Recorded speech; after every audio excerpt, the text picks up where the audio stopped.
The quiet hum of your daily life is often the canvas upon which a more persistent, more troubling pattern begins to etch itself.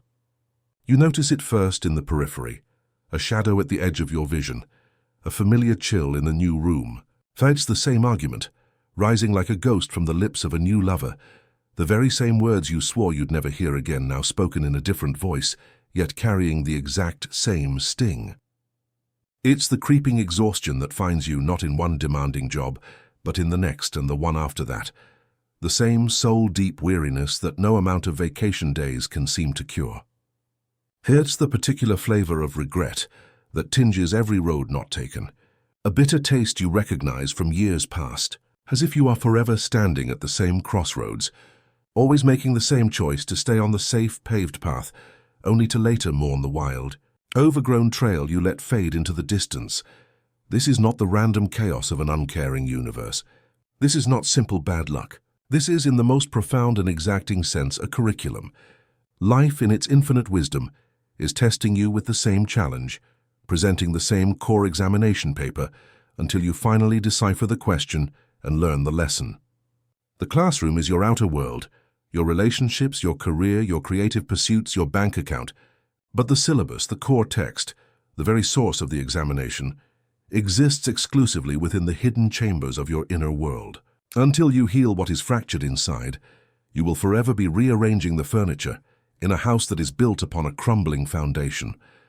The walls will continue to crack, no matter how many times you repaint them. Let us delve deeper into the architecture of this phenomenon. As a psychologist would map the mind, we can see that our core beliefs and emotional templates are formed early, often in the crucible of childhood.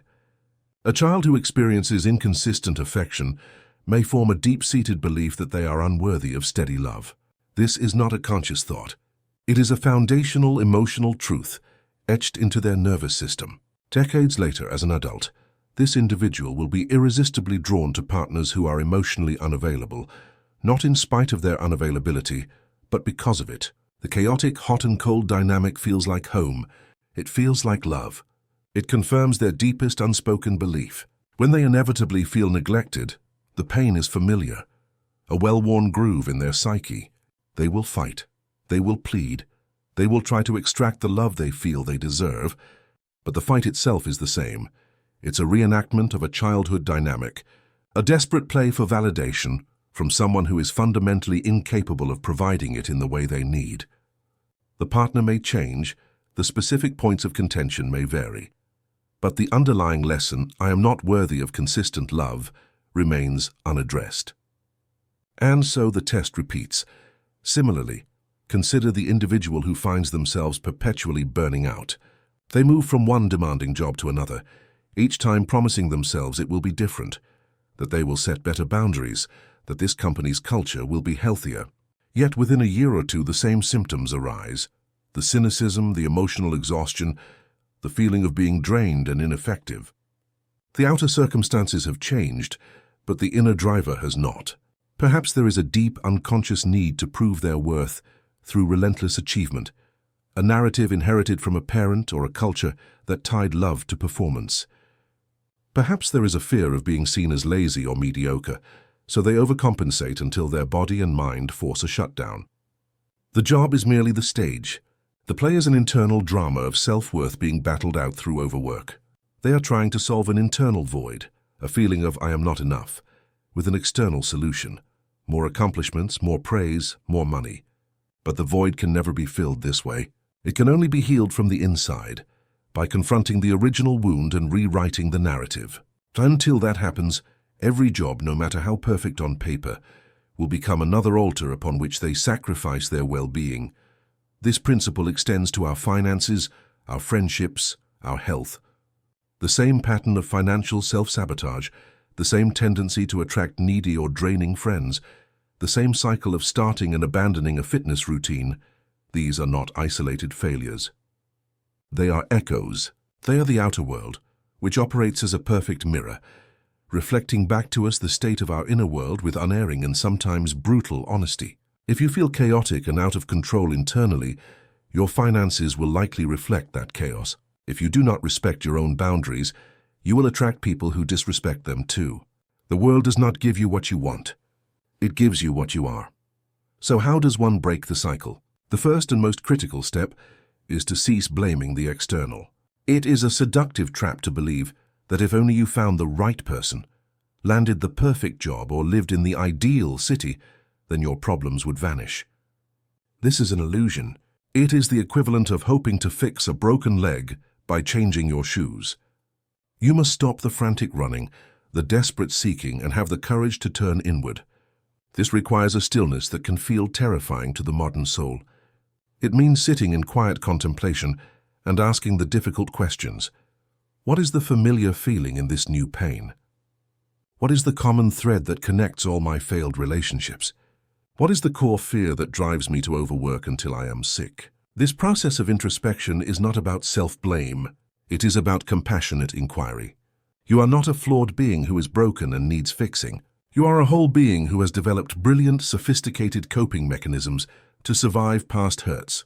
The people-pleasing, the perfectionism, the emotional withdrawal, the workaholism, these were all strategies that served you once.